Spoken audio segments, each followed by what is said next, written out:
너희는 마음에 근심하지 말라. 하나님을 믿으니 또 나를 믿으라. 내 아버지 집에 거할 곳이 많도다. 그렇지 않으면 너희에게 일렀으리라. 내가 너희를 위하여 거처를 예비하러 가노니 가서 너희를 위하여 거처를 예비하면 내가 다시 와서 너희를 내게로 영접하여 나 있는 곳에 너희도 있게 하리라. 걸어가신 하나님 아버지, 한 3일 동안도 주님의 은혜 가운데 지켜주시며 또 수요 예배로 저희들의 발걸음을 주님의 몸된 교회로 옮겨주셔서 하나님께 산 제사로 드릴 수 있도록 인도하여 주심을 감사를 드립니다. 하나님 앞에 드려지는 이 예배가 신령과 진리로 드려지게 하시고 하늘에는 영광이요 예배에 참여한 저희 모두에게는 한량없는 하나님의 은혜와 축복과 회복의 시간 되게 하여 주시옵소서. 예배의 모든 시정을 주님께 의탁하올 때 거룩하신 예수님의 이름으로 기도드리옵나이다. 아멘. 우리 다 같이 찬송가 288장 찬송을 드립니다.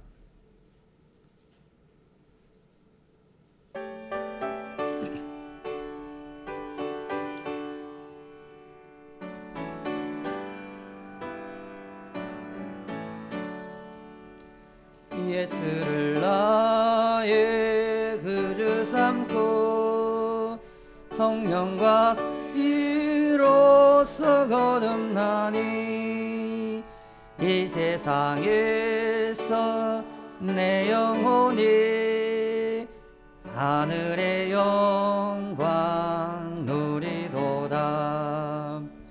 이것이 나의 찬양이요 이것이 나의 찬송일세.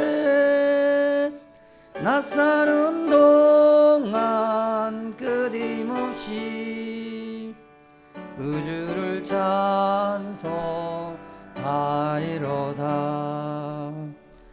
온전히 주께 맡긴 내요 사랑의 음성을 듣는 중에 천사들 왕래하는 것과 하늘의 영광 보리로다. 이것이 나의 간증이요 이것이 나의 찬송일세. 나 사는 동안 끊임없이 구주를 찬송하리로다. 주 안에 기쁨 누림으로 마음의 풍랑이 잔잔하니 세상과 나는 간 곳 없고 구속한 주만 보이도다. 이것이 나의 간증이요 이것이 나의 찬송일세. 나 사는 동안 끊임없이 구주를 찬송하리로다. 아멘. 찬송 한 장 더 드리겠습니다. 찬송가 309장 찬송입니다.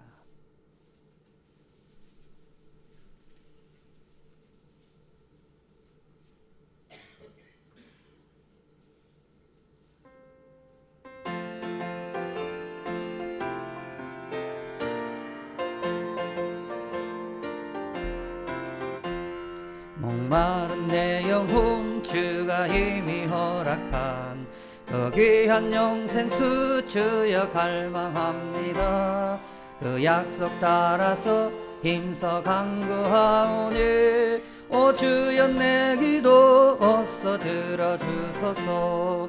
예수의 사랑 예수의 사랑 바다 물결같이 내게 임하니 영광의 물결에 온전히 쌓여서 내 영혼의 기쁨 한량없도다. 내게 약속한 금비 내려주시려 은혜의 저구름 건너편에 떠올라 그 귀한 징조가 내게 밝게 보이니 나 힘을 다하여 주께 간구합니다. 예수의 사랑 예수의 사랑 바다 물결같이 내게 임하니 영광의 물결에 온전히 쌓여서 내 영혼의 기쁨 한량없도다. 은혜의 소낙빛 지금 흡족히 내려 구원의 큰 강물 흘러차고 넘쳐서 내 추한 모든 죄 모두 씻어버리니 나 지금 은혜를 충만하게 받았네. 예수의 사랑 예수의 사랑 바다 물결같이 내게 임하니 영광의 물결에 온전히 쌓여서 내 영혼의 기쁨 한량없도다. 그 차고 넘치는 주의 은혜의 물결 힘차게 밀려와 내게 만족합니다. 오 할렐루야로 주를 찬송하오니 내 맘의 기쁨이 항상 충만함이라.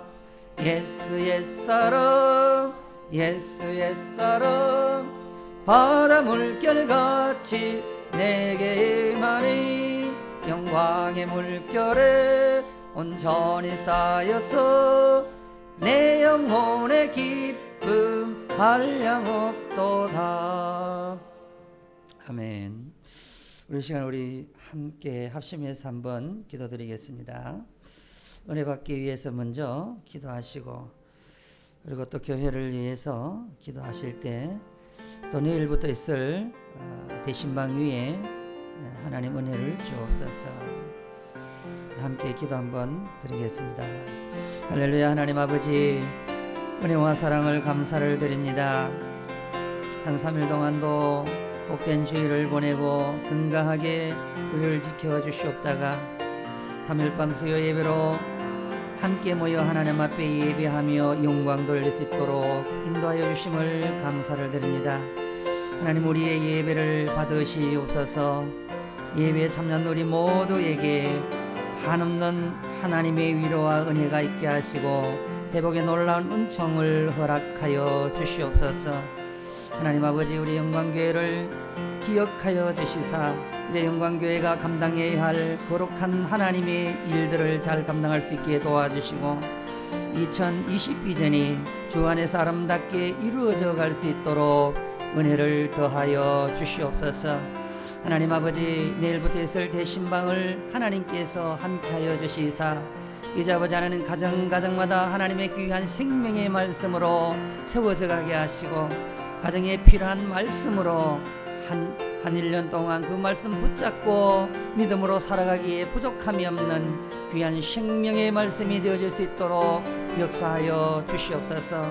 이를 위하여 특별히 앞장서 수고하는 우리 담임 목사님에게 영육간의 강건함으로 붙잡아 주시고 함께 도우며 또 아버지 하나님 하는 또 동역자들 위에도 하나님 함께하여 주시옵소서. 조금도 피곤치 않게 하시고 아버지 하나님께서 그 모든 여정 가운데 역사하여 주셔서 성령으로 충만하게 하시고 말씀으로 귀하게 세워져가는 은혜가 있게 하여 주시옵소서. 하나님 아버지 오늘도 부족한 종의 입술로 하나님의 말씀을 전할 때에 하나님 함께하여 주시옵소서. 인간의 모습은 감추어 주시고 생명의 말씀만 잘 증거될 수 있도록 복을 더하여 주옵소서. 감사를 드립니다. 걸어가신 예수님의 이름으로 기도드리옵나이다. 아멘. 함께 하나님의 말씀 봉독하도록 하겠습니다. 야고보서 3장 13절로 18절까지 말씀 함께 교독으로 봉독하겠습니다.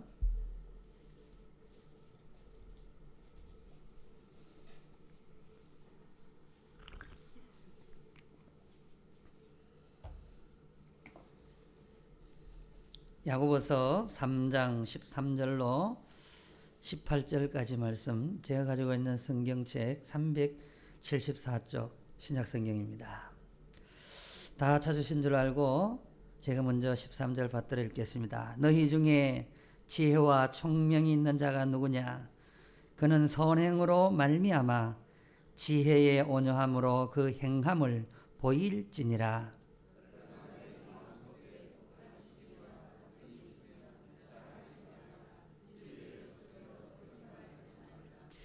이러한 지혜는 위로부터 내려온 것이 아니요 땅 위의 것이요 정욕의 것이요 귀신의 것이니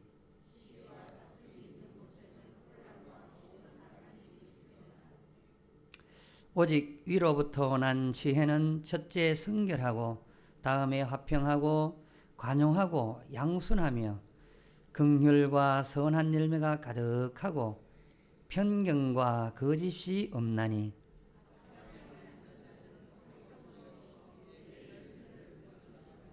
아멘. 오늘 수요 예배에 참여한 여러분들을 주님의 이름으로 축복하고 환영합니다. 우리 앞뒤 좌우로 인사합니다. 잘 됩니다. 잘 되고 있습니다. 더 잘 됩니다. 아내가 꿈을 꿨습니다. 어떤 꿈을 꿨느냐 하면 생일을 앞두고 7일 전부터 꿈을 꾸기 시작했어요. 그래서 여보 내가 꿈을 꿨어요. 어떤 꿈을 꿨는데 당신이 아름다운 목걸이를 내 목에 걸어주는 꿈을 꿨어요. 3일 전에 또 찾아왔어요. 여보 내가 꿈을 꿨어요. 어떤 꿈인데 진주 목걸이를 내 목에 걸어주는 꿈을 꿨다. 드디어 생일날 아침이 되었어요. 여보 어제 내가 꿈을 꿨어요. 어떤 꿈인데 다이아몬드가 박힌 좋은 목걸이를 목에 걸어주는 꿈을 꿨다. 남편이 집을 나가면서 그러면 기다려봐라. 오늘 생일이니까 무언가 있겠다. 눈이 빠지도록 남편 퇴근할 때까지 기다리는 거예요.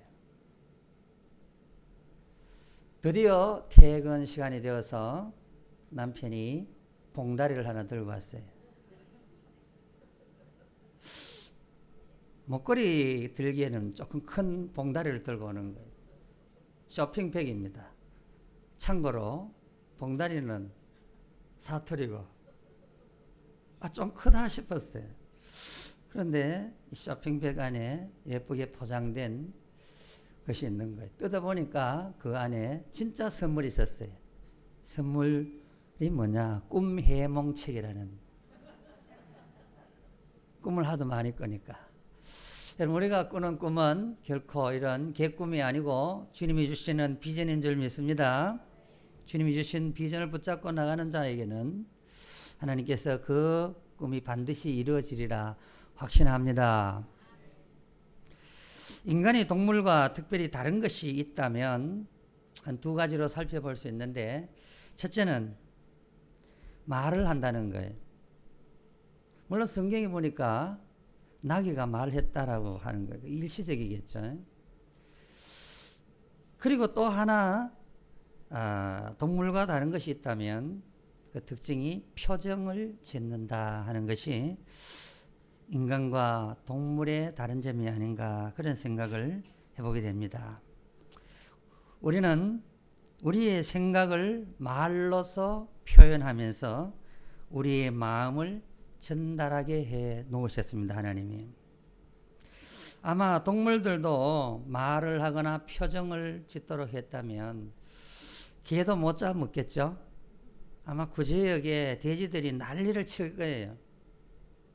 나는 아직 괜찮은데 왜 내까지 저 무덤에 가야 되느냐, 왜 나를 생무장시켰냐고 반항을 하지 않았겠나, 그런 생각을 해보게 됩니다. 야고보서 3장은 전체가 말에 대한 교훈을 기록해 주고 있습니다. 어떻게 말하고 살면 지혜로운 자의 모습일까를 잘 설명해 주는 내용으로 채워져 있습니다. 우리가 혼돈하고 있는 것 중에 하나가 사람의 꾀와 하나님이 주신 지혜가 서로 다르다 하는 사실입니다. 축구선수 이영표를 가리켜서 꾀돌이다 그렇게 신문에 써져 있더라고요. 왜 꾀돌인가? 그의 잽싼 발걸음과 몸짓으로 상대 선수들을 교란하여서 자기가 목적한 바 공을 몰고 간다, 그렇게 이야기를 하더라고요. 전해져 내려오는 예화가 하나 있습니다. 까다로운 질문을 하기로 유명한 송나라 사신이 이제 오게 되었어요. 왕은 상대할 사람이 없자 결국 방을 붙입니다. 이 송나라 사신과 싸워 이길 사람이 과연 우리나라에 없을까?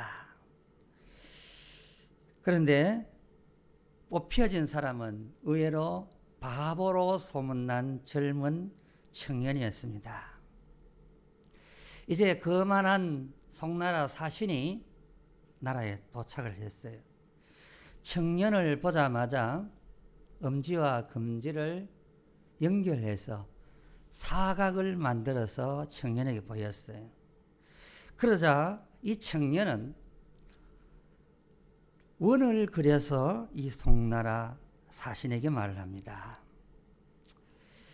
그러자 당황한 이 사신이 손가락을 4개를 펴서 이번에는 이야기를 하는 거예요. 이 바보 청년이 3개를 펴가 딱 이야기하는 거예요. 그래서 이제 이 사신이 수염을 이렇게 만지는 거예요. 그러자 이 바보 청년은 배를 까더니 배를 쓰다듬는 거예요. 기겁을 하고 송나라 사신이 자기 나라로 도망갔다는 이야기가 있어요. 이 송나라 사신은 사각을 펴서 이 물었을 때는 땅의 이치를 아느냐라는 것인데, 그런데 이 청년이 나는 하늘의 이치까지도 안다, 그런 뜻으로 이야기를 했다는 거예요. 사설을 아느냐라고 내 손가락을 하니까 나는 삼경까지 안다, 그런 이야기를 했대요.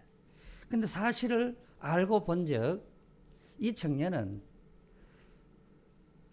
전혀 엉뚱한 생각으로 대답을 한 거예요. 네 뭐 떡을 먹었냐 물으니까 이 청년은 아니 나는 동그라미 떡을 먹었다. 그러면 4개를 먹었냐 물으니까 3개를 먹었다. 그래서 도망갔다는 거예요. 웃자고 하는 소리예요. 그런데 실제로 있었던 이야기라고 하는데 인간의 꾀가 그런 것 같습니다. 전혀 엉뚱하게 이루어져 가는 것이 우리 인간의 꾀가 아닌가, 그런 말을 하고자 이 예화를 찾았던 것입니다. 인간은 이처럼 자기 꾀에 빠져 넘어가는 것이 인간 본래의 모습이 아닌가, 그런 생각을 하면서 이 예화를 찾게 된 것입니다. 오늘 본문이 우리에게 가르쳐주는 지혜는 2가지가 있다라고 말을 하고 있어요. 14절과 16절에서 말하는 이 지혜는 세속적인 지혜다라는 거예요. 이 세속적인 지혜는 어떤 것입니까? 우리를 파멸하게 만드는 지혜입니다. 인본적이고 그래서 우리를 파괴시키는 지혜라고 한다면 위로부터 오는 지혜가 하나 더 있는데 13절과 17절, 18절에서 우리에게 말씀을 해주고 있는 것입니다. 우리에게 지혜가 있다면 그 지혜는 과연 하늘로부터 온 지혜인가 우리는 생각할 수 있어야 하는 것입니다. 그것이 아니고 우리 머리에서 우리 생각에서 나온 지혜라고 한다면 그것은 꾀에 불과한 것이고 그것으로는 우리가 이 땅에서 살아가는데 부족하고 그것으로 인해서 우리는 천국에 가지 못할 수가 있다는 것을 우리는 알게 되어야 하는 것입니다. 13절에 이렇게 말씀합니다. 너희 중에 지혜와 총명이 있는 자가 누구뇨? 그는 선행으로 말미암아 지혜의 온유함으로 그 행함을 보일지니라 라고 말씀합니다. 우리 마음속에 시기가 있고 다툼이 있다면 지혜롭다고 자랑하지 말라고 말하면서 오히려 진리를 거슬려 거짓말하는 것이다 라고 말을 해주고 있는 것입니다. 오늘 14절 말씀은 그러나 너희 마음속에 독한 시기와 다툼이 있으면 자랑하지 말라. 진리를 거슬러 거짓말하는 것이다 라고 말씀을 하고 있습니다. 인간의 꾀에서 출발되어진 것은 사실 자기 것이라기보다는 세상적이고 정욕적이고 마귀적이다라는 사실을 우리는 알아야 하는 것입니다. 15절은 이렇게 말씀합니다. 이러한 지혜는 위로부터 내려온 것이 아니요 땅 위의 것이요 정욕의 것이요 귀신의 것이다. 이렇게 말씀합니다. 결국 16절에서 시기와 다툼이 있는 곳에는 혼란과 모든 악한 일이 있습니다. 그렇게 말씀을 해주고 있는 것입니다. 우리가 이 땅에 살면서 하나님이 주신 지혜로운 사람으로 살아야 하는데 그 참된 지혜는 성령으로 말미암아 이루어져야 할 것이며 우리의 삶 가운데 증거로 나타날 수 있어야 하는 것입니다. 할렐루야. 이제 17절부터 하나님이 주신 지혜는 어떤 것인가 하는 것을 한번 살펴보도록 합니다. 먼저 성결한 것이다 라고 우리에게 가르쳐주고 있습니다. 첫째, 성결하고 이렇게 말씀합니다. 이 언어의 말 뜻은요, 하나님 앞에서 깨끗한 마음을 의미해 주는 내용입니다. 사무엘상 16장 7절을 보면 여호와께서 사무엘에게 이르시되 그 용모와 신장을 보지 말라. 내가 이미 그를 버렸노라. 나의 보는 것은 사람과 같지 아니하니 사람은 외모를 보거니와 나 여호와는 중심을 보느니라. 이 말씀은 제2대 왕을 기름 부을 자를 찾던 중에 하나님께서 사무엘에게 하신 말씀입니다. 결국은 건장하고 옳게 보이는 형들을 제치고 다윗이 보잘것 없어 보이는 이 다윗이 제2대 왕의 왕으로 기름 부음을 받게 되는 것을 우리는 알게 됩니다. 그렇습니다. 우리 하나님은 우리의 중심을 보고 계시는 것입니다. 할렐루야. 만약 우리가 남에게 보이기 위한 선한 행동을 한다면 오늘 본문에서 말하는 성결과는 거리가 먼 것이 되는 것입니다. 성결은 거룩함을 말해주는데 세상 가운데서 삶으로 나타나야 할 덕목이 바로 이 거룩한 삶입니다. 집 안에서는 이 거룩이 되는 것 같은데 세상 사람과 함께 있으면 구별이 안 되는 것은 거룩이 아닙니다. 교회 안에서는 이 거룩이 나타나고 보여지는 것 같은데 우리의 직장에서, 학교에서, 일터에서 그 거룩이 나타나지 않는다면 그것은 성결함이 결코 아니다라는 것을 우리는 기억해야 되는 것입니다. 기회주의적이고 이해타산적인 우리의 신앙은 아닌지를 우리는 깊이 생각하며 살아야 하는 것입니다. 손해볼 것 같으니까 슬그머니 빠지는 이 야박한 우리의 나약함은 없는지 우리는 지금 우리의 형편을 살펴볼 수 있어야 합니다. 어떤 글을 읽다가 웃지 못할 에피소드가 있어서 소개를 하겠습니다. 한 사람이 교회에 와서 헌금 시간이 되었어요. 1,000원짜리를 낸다는 것이 잘못 내어서 10만 원짜리 수표를 내고 말았습니다. 그런데 낼 때는 몰랐어요. 집에 가서 쓰려고 보니까 10만 원짜리 수표는 없고 1,000원짜리 종이돈이 하나 있는 거예요. 이 사람은 곧바로 교회 목사님을 찾아와서 자초지종을 이야기하면서 1,000원짜리를 내고 이 10만 원짜리 수표를 도로 찾아갔다는 웃지 못할 이야기를 그를 통해서 읽었습니다. 어쩌면 서글픈 한국교회의 잔상이 아닌가 그런 생각을 해보게 되는 거예요. 여러분, 어쩌면 저와 여러분의 모습은 아닌지를 우리는 한번 생각해 볼 수 있어야 합니다. 선교사들이 한국에 와서 전라도 지방에 먼저 나주에 가서 선교 본부를 세우려고 했어요.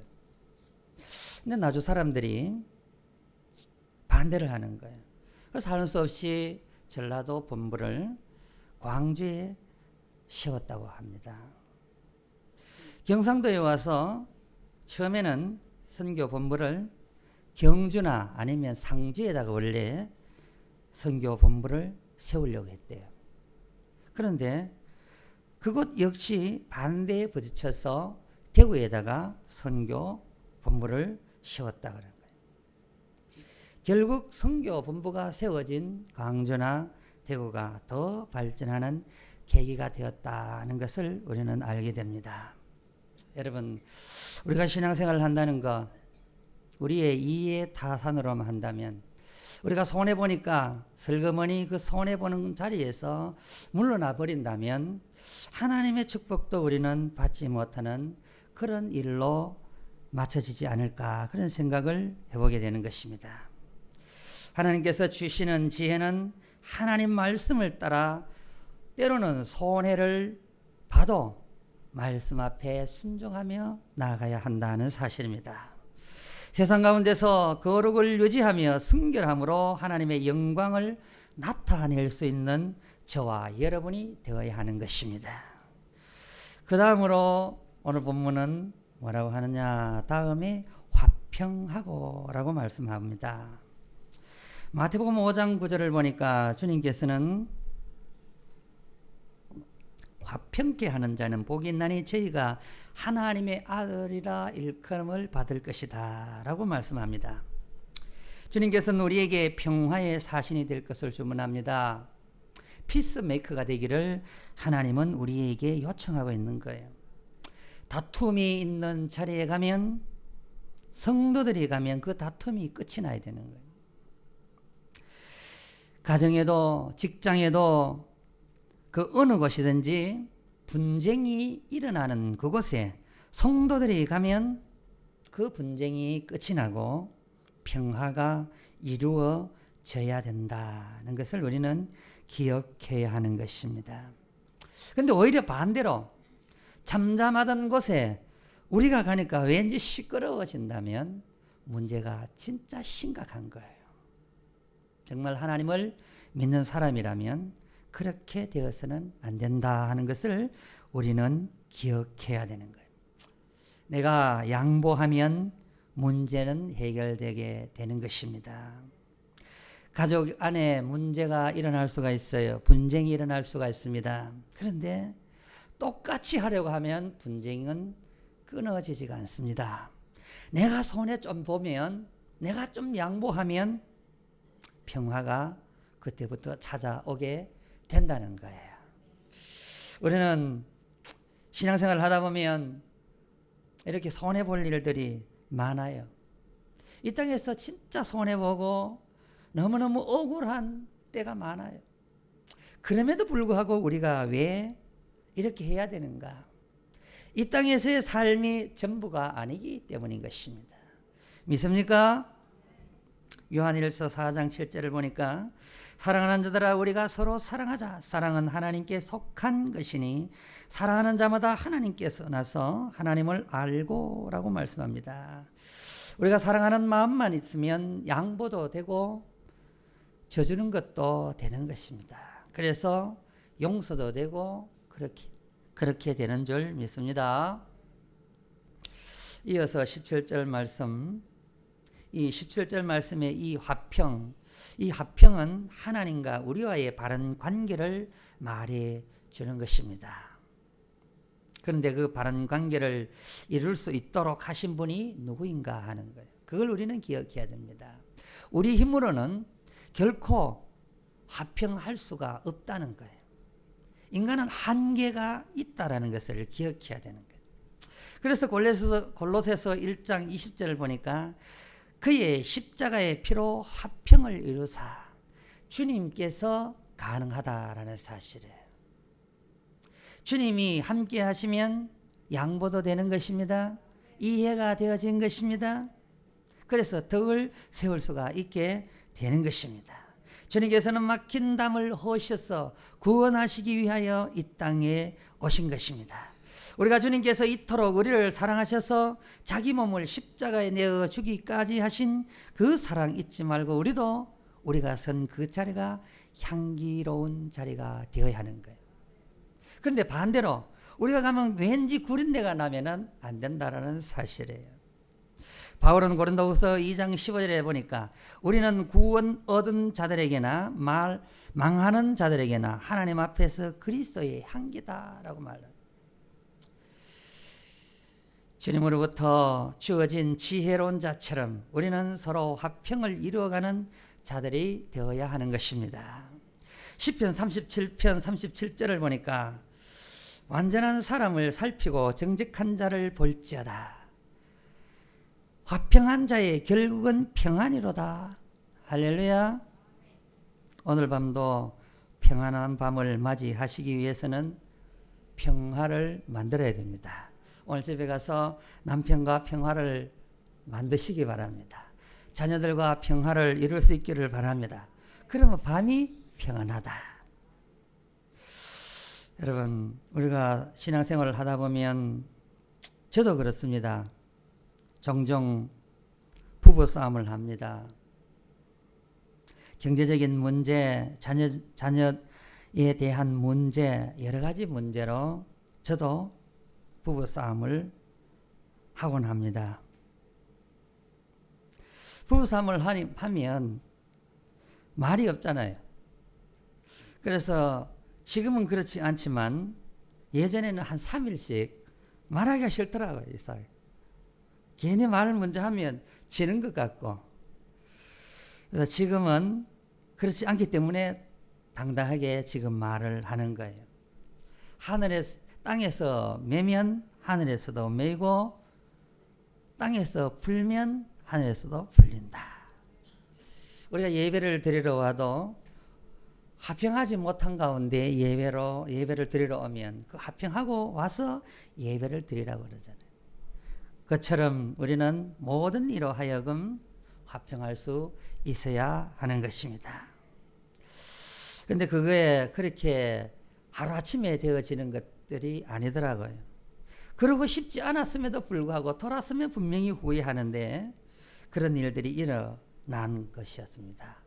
왜 그런가 곰곰이 생각을 했습니다. 왜 이런 부부싸움이 일어나고 문제들이 일어날까? 답을 찾았습니다. 그것은 성령이었습니다. 할렐루야. 성령이 충만하면 모든 것이 이쁘게 보여지고 이해가 되어지는데 성령이 떨어지니까 부부싸움이 이루어지는 거예요. 제가 컨퍼런스 갔다 와가지고 성령을 많이 체험하고 많은 은혜를 받고 왔습니다. 나를 위한 하나님의 계획이었다. 그런 생각을 많이 하고 지금도 목소리가 좀 같잖아요. 그때 후유증입니다. 너무 많은 은혜를 받고 많이 부러지셔서 참 그때 많은 은혜를 경험하게 되었습니다. 성령이 충만하면 다 모든 것이 좋게 보이더라고요. 싸움이 일어나고 왠지 짜증이 나고 이해가 되어지지 않고 양보가 일어나지 않으면 무엇 때문이다? 성령이 떨어졌다. 성령 충만을 위해서 여러분 기도하고 그렇게 노력하면 다 회복되는 줄 믿습니다. 나는 화평이 왜 이래 안 이루어질까? 성령 충만하지 못해서 그런 것 같아요. 제 경험이었습니다. 부부싸움, 자녀 문제, 이런 문제 일어날 수가 있어요. 그런데 이런 것들을 해결하기 위한 것은 인간의 노력으로는 안 되더라는 거예요. 무엇 때문에? 그런가? 인간은 한계가 있기 때문에, 죄인이기 때문에. 그래서 하나님이 필요하고 성령님이 필요한 거예요. 성령 충만 받기를 바랍니다.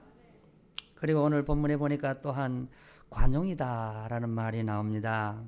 이 관용이라는 말의 뜻은요, 왕이신 하나님께서 그의 백성인 우리들을 죄에 대한 징벌을 당연히 하실 수 있음에도 불구하고 용서하시고 인내하시면서 자비를 베풀어 주시는 것을 말해주고 있는 것입니다. 간단히 말하면 관용은 부드러움입니다. 여러분, 우리의 이미지가 강한 이미지로 남기보다는 부드러운 이미지가 더 좋습니다. 부드러운 이미지 관리를 해야 되는 거예요. 그래야만 전도도 되는 거예요. 제 양반은 교회 나가는 사람인데 왠지 딱딱하고 강한 느낌이 든다. 그런 것보다는 야, 저 사람 교회 나가더니 참 이미지가 바뀌었어. 너무 부드러워, 온유하고 겸손해 보여. 여러분, 이렇게 돼야 여러분 이제 비로소 전도가 되는 거예요. 사람들에게 내가 혹시 강한 이미지로 그렇게 그려지지는 않는지, 그렇다면 우리는 부드러운 이미지로 우리를 탈바꿈해야 하는 것입니다. 늘 좋은 인상을 심어주고 부드럽게 해야 되는 거예요. 이게 위로부터 내려온 지혜로운 자의 삶의 모습이기 때문에 그런 거예요. 땅에서 출발되어진, 인본주의에서 출발되어진 멸망할 수밖에 없는 그런 꾀가 아니라 정말 하나님으로부터 내려지는 이 지혜로운 자의 삶은 바로 이런 부드러운 관용이 있는 삶의 모습이다라는 것입니다. 여러분, 아직도 강한 이미지가 내게 남아 있습니까? 도저히 용납이 안 될 것 같고 칼 같은 이미지가 나에게 남아 있지는 않습니까? 그러면 여러분, 지금부터라도 우리는 기도하며 그 강한 이미지가 좀 부드럽고 온순하고 온유한 모습으로 변해 가야 된다는 거예요. 이 성경적 용어로 이 관용이 뭐냐 하면 온유함인 것입니다. 민수기 12장 3절에 보니까 모세는 세상 가운데 그 온유함이 가장 돋보인 사람이었다라고 말합니다. 이처럼은 되지 않는다 할지라도 그렇게 부드러움으로 우리는 나아갈 수 있어야 하는 것입니다. 마태복음 11장 29절에 보니까 나는 마음이 온유하고 겸손하다 그렇게 말씀합니다. 나의 멍에를 메고 내게 배우라. 그러면 너희 마음이 쉼을 얻으리라 라고 말씀하고 있습니다. 주님이 우리에게 준 멍에는 온유와 겸손이라는 멍에라는 거예요. 이 멍에를 짊어지고 주님 말씀을 배우라고 명령하고 계시는 것입니다. 누가요? 주님이 바로 저와 여러분에게 말입니다.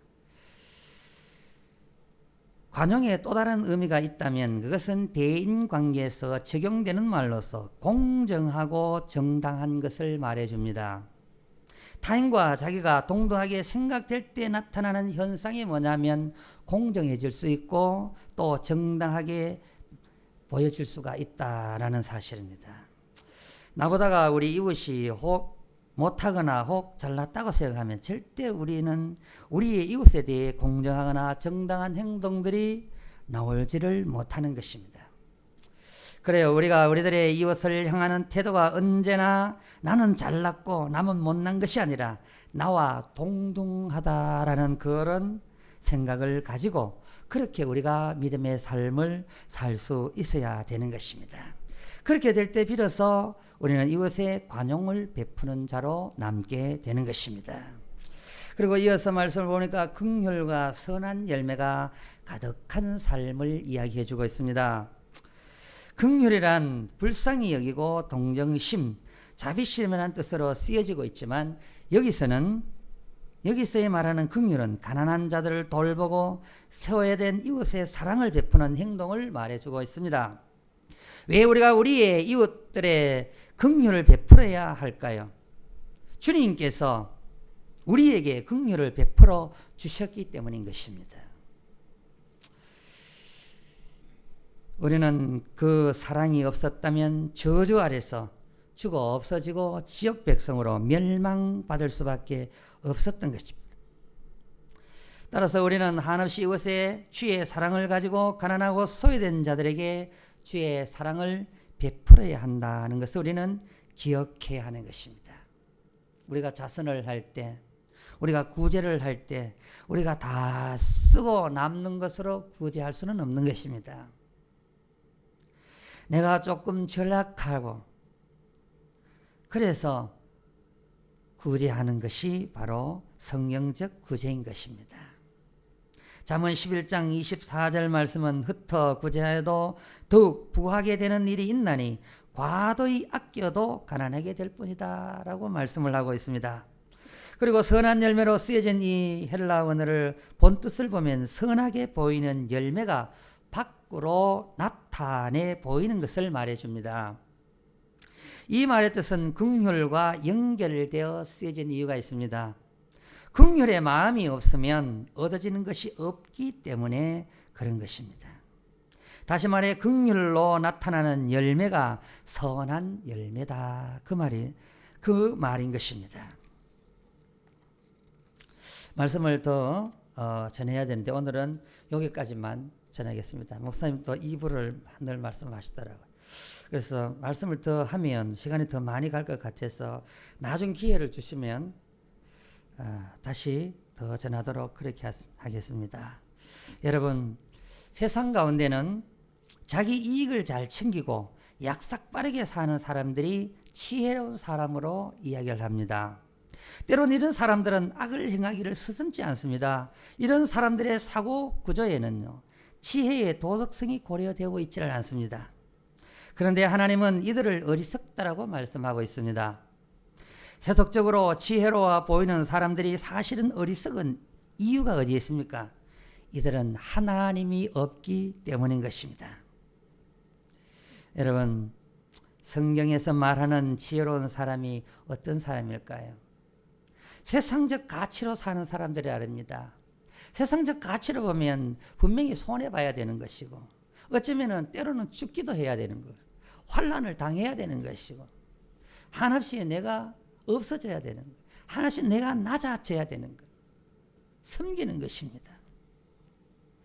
우리는 세상 가치관으로 사는 사람들이 아니라 하나님의 자녀로서 하늘의 코드를 맞추고 하나님의 말씀으로 살아가야 할 자들인 것입니다. 저와 여러분, 이제 하나님의 지혜로운 자의 삶 가운데 역사하시는 그 주님을 바라보고 늘 우리는 지혜로운 자로서 이 땅 살아나가며 승리할 수 있기를 주님의 이름으로 축복합니다. 합심해서 한번 기도하도록 하겠습니다. 하나님, 우리는 위로부터 오는 지혜로운 사람의 삶보다는 사람의 꾀로 찰나적인 삶을 살 때가 더 많았습니다. 이제는 하나님의 자녀답게 위로부터 오는 지혜로운 자들처럼 살 수 있도록 믿음을 다하여 주옵소서. 2022전 그리고 대신방 그리고 우리 담임 목사님을 위해서 그리고 또 연약한 자들을 살펴달라고 기도하시기 바랍니다. 다 같이 기도하겠습니다. 하나님 아버지, 우리가 하나님으로부터 내려오는 지혜로운 자의 삶을 살아가야 함에도 불구하고 우리는 여전히 땅의 사람들처럼, 땅에 속한 사람들처럼 가치관을 하늘에 두지 못하고 삶 연약한 모습들이 아직도 여전히 남아 있습니다. 하나님 아버지, 우리의 이 연약함을 불쌍히 여겨주시고 긍휼을 더하여 주시사 이제 우리에게 더 큰 믿음을 주시사 위로부터 내려오는 그 생명력 있는 지혜로운 자의 삶으로 나아갈 수 있는 믿음의 사람들이 다 될 수 있도록 은혜를 베풀어 주시옵소서. 우리의 나약함이 이제 말씀 안에서 성령 충만하게 지혜로운 자의 삶으로 나아갈 수 있도록 은혜를 더하여 주시옵소서. 이것에 우리 영광교회를 세우시고 하나님의 거룩한 뜻을 이루어가고 계시는 하나님 아버지, 이제 하나님의 큰 일들을 감당하기 위하여 2020 비전을 향하여 나아갑니다. 하나님 아버지, 큰 일꾼들을 보내주시고 일할 만 자들이 세워지게 하시고 그래서 담임 목사님의 목회 계획이 하나도 땅에 떨어진 바 되지 아니하고 힘있게 하늘나라를 향하여 이 땅에 하나님의 나라를 왕성하게 이루어 가실 수 있도록 복을 더하여 주시옵소서. 하나님 대신방 위에 은혜를 다하시고 우리 교회 속해 있는 연약한 성도들을 기억하여 주시사 그 연약함에서 놓여지게 하여 주시옵소서. 무엇보다도 강한 믿음을 허락하여 주시고 그 연약함이 믿음 안에서 고침받게 하여 주시사 이제 강건함으로 나아갈 수 있도록 주님 은혜를 베풀어 주시옵소서. 연약함으로 병원에 입원해 있는 자들도 있습니다. 집에 있지만 여전히 연약하여 아무 일도 하지 못하는 자들도 있습니다. 영적으로 육적으로 심령적으로 연약한 자들을 불쌍히 여기시고 주님 긍휼을 베풀어 주시사 고쳐 주시옵소서. 그래서 강한 믿음으로 거듭나게 하시고 하나님이 위해서 부르신 그 부름의 상을 위하여 다른 박질하며 믿음으로 나아갈 수 있도록 은혜를 더하여 주시옵소서. 감사를 드리며 거룩하신 예수님의 이름으로 기도드리옵나이다. 아멘. 이제 목사님 교회 소식 전하시죠.